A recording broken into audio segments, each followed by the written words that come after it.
Chapter 17. Slocum was up at dawn, with a troubled night of broken slumber and spells of watchfulness. He had gone to bed only partially undressed so that he could get up frequently and make the rounds, but in spite of his nervousness, there was no further alarms, and the night passed quietly enough. Helen and Dr. Martin slept as though they were totally exhausted, never once waking up as he passed by their bunks. A major part of his anxiety and restlessness was due to his conscience rather than to fear of a fresh attack, for the impulse in the hot-headed man, swinging from one extreme clear to the other, was now blaming himself bitterly for the puncher's near lynching and subsequent arrest. He would have gladly exchanged places with Kettering. He would have had made any sacrifice to atone for his rash mistake. The stories he had heard from Harkness and from Dr. Martin and Helen on how Kettering had fought for the girl to save the cabin and taken care of her, and then ridden to save him, Slocum, burned in his mind like a red-hot ember. Standing at the window, shivering in the chill air, and staring out into the blackness, he cursed himself for a stupid, blundering mule, and thought up a stream of wild and frantic schemes of getting the puncher out of jail. All in all, he didn't pass a very pleasant night. But as he lifted the new and heavy bar which he had made for the door and stepped out into the early morning light, some of his pent-up emotion left him. The dew was lifting in long misty layers and shot through with the first slanting rays of sun, and from the trees along the stream came a ringing chorus of birds, and the air was dark with the sweetness of grass and flowers. Slocum's powerful chest expanded. He was himself so lately released from prison that his buoyant spirit refused to be gloomy in the freedom and beauty of the valley. He busied himself bringing in wood for the morning fire and carrying up fresh water from the creek. Helen awoke and lay quietly watching him as he prepared breakfast, and after a while Dr. Martin rose stiffly from his improvised bunk in the kitchen. His first task of the morning was to examine Helen's wound and change the bandage, and he professed to be greatly satisfied. "No danger of infection here," he declared loudly and cheerfully. "Healed up nicely now, and the inflammation seems to be gone. A few more days, and you'll be running around lively as ever." Helen smiled at him, a little tremendously. "Thanks, Doctor," she said. She knew that his forced cheerfulness was for her. "I'm not depressed, really. I'm just a little nervous. Now that Father's back, something has to go and happen to Jim. I wish I knew where he was or what happened to him." "He's in jail, I take it," Dr. Martin replied, his hands busy with the bandages. "Good safe place to be. I don't think he'll stay there very long. You know Harkness is a ranger, and he has statewide jurisdiction. He'll get Jim out, don't you worry." "I can't help it. He goes off all alone all the time and takes such chances. Those men from the ranch aren't just plain cowhands, they're killers. Gunmen, all of them. His life's in danger every minute." "And so's theirs," retorted the doctor. "Your young friend may be just a cowhand, but he does seem pretty handy with a gun himself. You should know that." "Oh, I do. But one man against a dozen." "Well, you're forgetting the ranger, and now there's another." A hail from outside interrupted him. "Doc," Slocum's voice called. "Doc, can you come out here a minute?" "Could you excuse me?" the doctor said, hurrying his finishing his work. "I'll see what he wants, and then I'll get you your breakfast right away." Slocum was waiting for him outside, and the homesteader's ruddy face was pale and strained. "Doc," he said in a hoarse whisper, "come here with me. I want to show you something I just found." "What is it?" Slocum laid a forefinger on his lips and glanced significantly at the cabin. The doctor nodded. All right, go ahead. Silently, the homesteader led the way up the hill, straight to the mouth of the tunnel. He pointed inside. Look there. Bending over, Doc Martin peered at an indistinct mass on the floor inside. And as his eyes expanded in the shadow, he made out with a start the sprawled body of a man. He dropped down and touched the skin. It was cold, the limbs were stiff. Dead. A day at least. Who is it? He lifted the body's head, dropped it immediately, and recoiled on his heels. It's Bates. Yeah, said Slocum, his voice vibrating with some inner emotion. Yeah, it's Bates. Dr. Martin turned, his startled face upward. But this means. Never mind that now. We've got to tote him down and keep it from Helen. I don't think any more excitement will be good for her, and then first chance we get, somebody's got to ride hell for leather and get the sheriff. Who? His voice broke out suddenly. Who could have done it? Hell's gonna burst open now. Who? Echoed the doctor, his face clouded. Slocum, I'm afraid it must be Kittering. No, wait, he corrected himself. They only said that Kittering was up here. We never saw him, and then they changed their minds about it. What are you talking about? Slocum demanded. Doc Martin told him, scratching his unshaven chin. Slocum, do you reckon Wilding could have done it? He asked at the conclusion of his story. Who was doing all the shooting before Wilding got up there? Slocum replied. Find that out and we'll know something. He stared gloomily at the dead rancher. Doc, I don't know, but I'm doggone sure of one thing. I've been too ornery and suspicious before now. I ain't going to make that mistake again. If Kittering did shoot Bates, which I doubt, he must have had a darn good reason for it, and that's all I'm saying. Now, let's get him packed on down the hill. Bates had been a big man, and they made heavy going down the steep hillside, so much so that they failed to hear the sound of horses until they came out of cover at the trees and were in the open space between the hill and the cabin. And by that time the faint drumming had grown into a low thunder of many hoofs reverberating against the ground, and Helen was calling an alarm from inside the cabin. Moved by sudden impulse, they unceremoniously dropped their burden and whirled to face their new menace. Slocum's hand had darted to his gun, and Dr. Martin was unarmed. But the first glance told them that these were not lazy Bar X men. They were from High Springs. Slocum raised his voice to reassure Helen. He did not draw, but his hand continued to rest on his pistol as the riders swept up in a compact group and drew rein. Their leader, slightly in advance of the others, subjected the other two to a brief scrutiny that took note of Slocum's hostile attitude, and then his gaze dropped to the huddled body in the grass. "Who's that?" he demanded, pointing with his quirt. Slocum's eyes swept the group of horsemen and returned to the speaker. "Who are you?" he returned. "My name's Wilson. I'm deputy sheriff of High Springs. Doc Martin," said he, turned in the saddle to open his eyes upon the physician. "What are you all fixing to do with that body? Who is it?" Dr. Martin stooped to turn the corpse over. "This is Bates, the owner of the Lazy Bar X." There was a sudden chilled pause, and an involuntary crowding forward of the horsemen to see. "We just found him up on the hill," Doc Martin continued evenly. "He's been shot. Looks to be murdered." "Murdered?"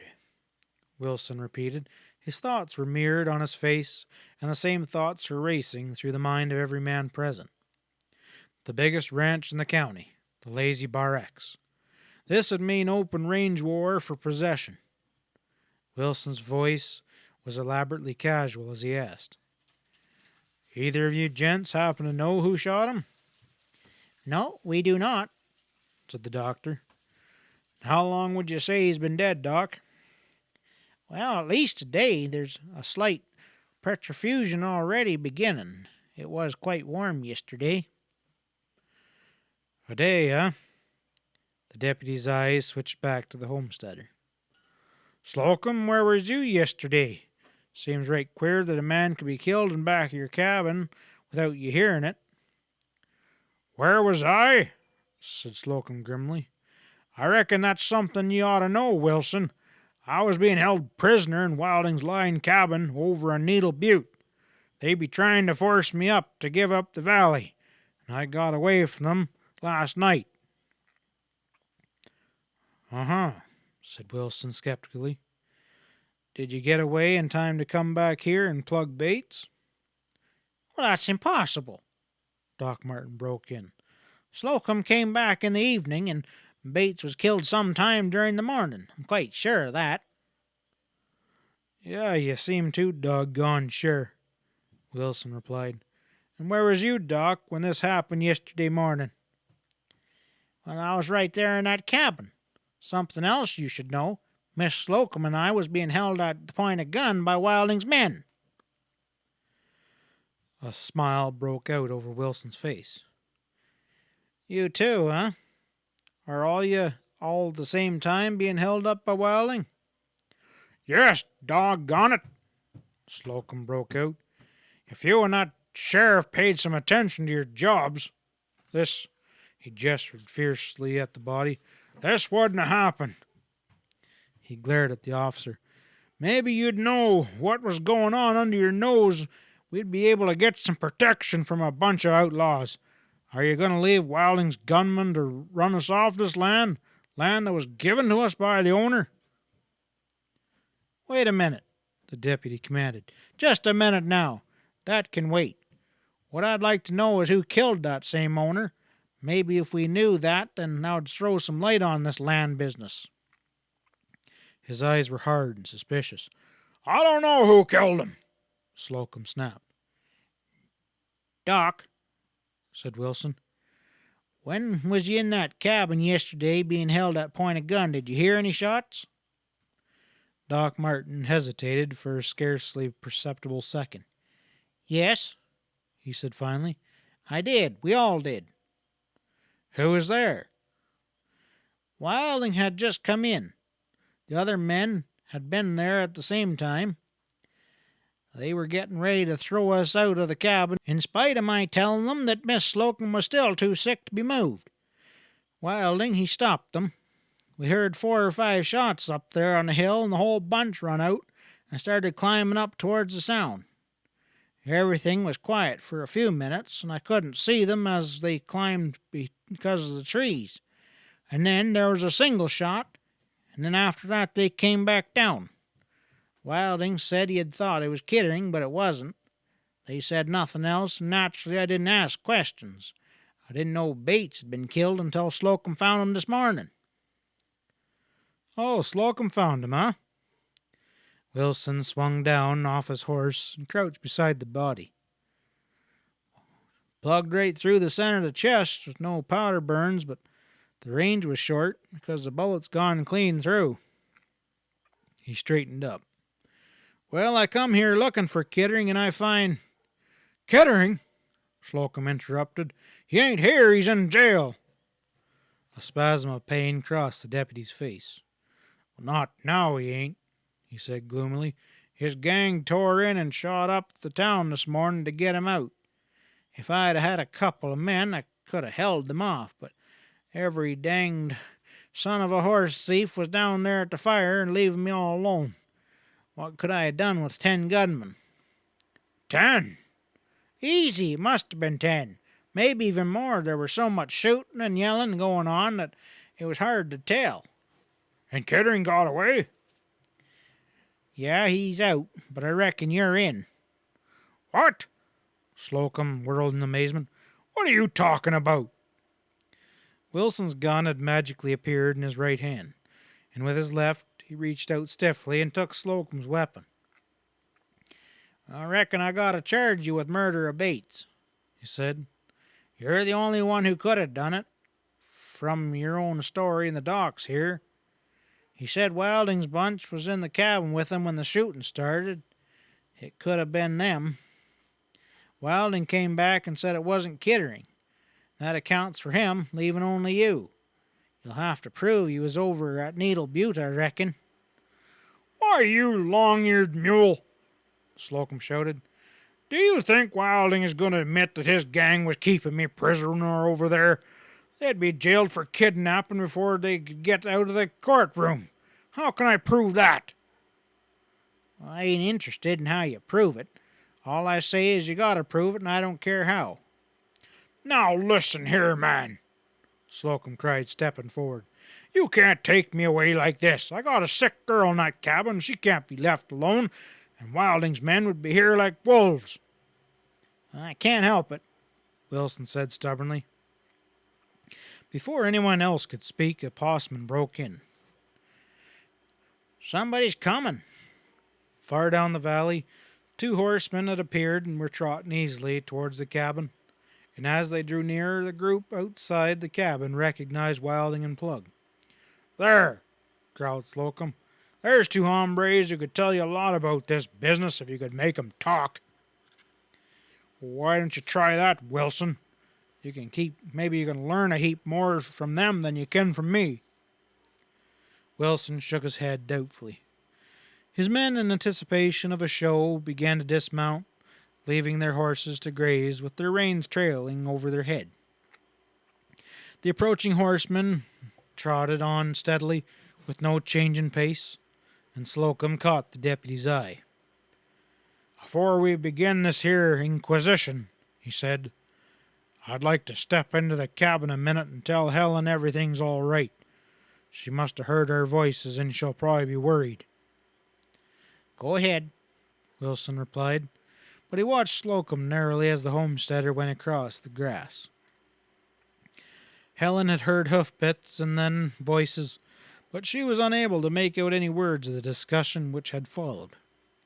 By the time her father came, she was tense with anxiety. Slocum quieted her by telling her that the sheriff had come looking for Kittering. "That ornery jackrabbit done busted out again," he said, chuckling. "He'll turn up here pretty soon.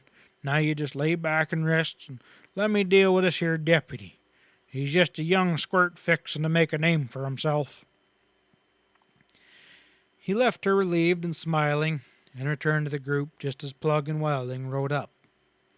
They took in the tableau on the grass, Plug with his mirthless grin, and Wilding with a cold and somber face. "Howdy," Wilding said. "What's going on?" Wilson flipped a hand at the bundle of grass. "Bates has been shot." "Bates!" Wilding slid off his horse awkwardly because of his arm and knelt beside the body of his employer. He was silent for a moment, his head bowed, and when he raised his face at last, they could see plainly the effort required to hold back his grief and rage. "You got any idea who might have done it?" he asked in a tight voice. "Well, I was just fixin' to arrest Slocum," Wilson explained. "He was away from the cabin yesterday morning when Doc Martin says it happened. Everybody else is accounted for. Doc says you was all here." "That's right," Plug said, baring his teeth. On Wilding's face no ripple of expression showed, but this surprising news had set his mind racing at top speed. He hadn't counted on Slocum being accused of murder. It would get the homesteader out of the way quite thoroughly and leave the road clear for himself to grab the valley and the mine. But it wouldn't help him with Helen, and in fact, it wasn't necessary. He could get rid of Slocum's claim legally by using the deed and partnership agreement when he found them, and with that, as a club over Slocum's head, could force Helen to yield. This murder charge seemed like a handy thing, but it wasn't needed here. It'd be better, like a burst of light he had it. Kittering was the dangerous one, the one who could make the most trouble. With a murder charge slapped upon Kittering, he'd have to lay low and keep out of sight without continuing to make trouble. It was all clear in Wilding's mind by the time he rose from the knees beside the body. "You can't do it, Wilson," he said. "Slocum didn't have nothing to do with it." The deputy's eyes narrowed. You mean you're admitting you had him held over there on Needle Butte? "I had him held?" Wilding uttered a short laugh. "Wilson, you're plumb loco. Would I do anything like that when I'm fixing to marry his daughter?" "You're what?" Slocum demanded. I asked Helen to marry me." Slocum nodded grimly. "You can ask," and he said, and one of the men laughed. But Wilding was unperturbed. "Wilson," he said, "I never had Slocum kidnapped or held prisoner, but I know for sure that he didn't kill Bates, because I know who did. I saw it done." There was a sudden start and a tightening of tension in the group. All eyes were riveted upon Wilson's face, and none of them saw Plug stiffen into stone, his right hand poised over his gun. Nor did they see him suddenly relax at Wilding's next words. "It was Kittering," Wilding said. And for a moment there was silence, and then Doc Martin spoke with contempt in his tones. "You're lying, Wilding. When you came down the hill yesterday, you said Kittering hadn't been there. And when you saw the body just now, you acted surprised as though you never knowed about it, and now you're saying you saw the murder committed." "Well, that's right," Wilding said coolly. "I saw it, but I didn't know it was a murder until just now. We runned up the hill," he explained, turning towards Wilson, "because we heard shots. First off, we seen nothing, and then Kittering jumps up from the brush and runs for his horse. I chased after him, and I fired one shot, but he got away. When I come back to look for the place he'd been kneeling, I just couldn't find nothing. Figured it wasn't anything, and he was just a hiding. Now I know what it was." Doc Martin and Slocum exchanged a glance. They both knew that Wilding was lying. One thing alone was enough to tell them so. The body had been found in the tunnel, not in a clump of brush. But Wilding had not dared to mention the mine, and for the same reason that neither Slocum nor Dr. Martin dared mention it. There were townsmen here, and if the news got out, there'd be an instant stampede from High Springs, and the valley would be overrun with prospectors. Until the title of land was settled definitely, once and for all, the mine had to be kept a secret. So neither of them pointed out this hole in Wilding's story, and Dr. Martin only said, "Why didn't you tell us that Kittering was not there yesterday?" Wilding shrugged. "Well, I don't have to tell you everything I know, do I, Doc?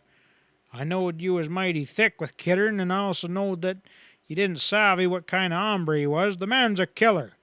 Wilson, I'm accusing of him of not only murdering Bates, but also the killing of 3 of my men, McGuire, Lefty, and Slim."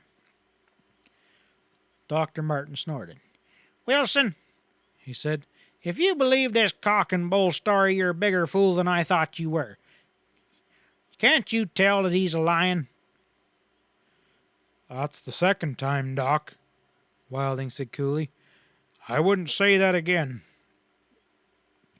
"Wilding," retorted the doctor, "it ain't my business to pick quarrels with you, but if I think you're a liar, I'll be saying it so, and if you had all the sheriffs on Texas on your side, I'd still say it." He turned his back and stalked off towards the cabin. Wilding shrugged, turned towards the deputy. "Wilson, I'll take Bates's body back to the ranch for burial. You can relay on what I tell you. Kittering, he's your man." "I don't see any reason why I shouldn't believe you," Wilson said, pushing his sombrero back on his head. "Your story, it jibes with the other stories, and this murder happened before Kittering was arrested. It's possible he done her." "Yeah, so could you," Slocum said sourly. "I'll trouble you for my shooting iron. As long as you're out looking for Kittering, go on away some other place and look, and take those 2 gents with you." He nodded at Wilding and Plug. I reckon I'll stay, drawled Wilding. Well, this valley does belong to me. To you? Yeah, to me. You didn't know that Bates made me a full partner before he was killed, did you, Slocum? We own the ranch share, and share alike in this valley. It's part of it.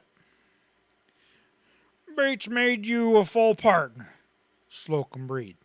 Where's your proof of that? Wilson, swinging up into his saddle, stopped to listen. It was written into the deed, Wilding replied. Well, said the deputy, gathering up his reins.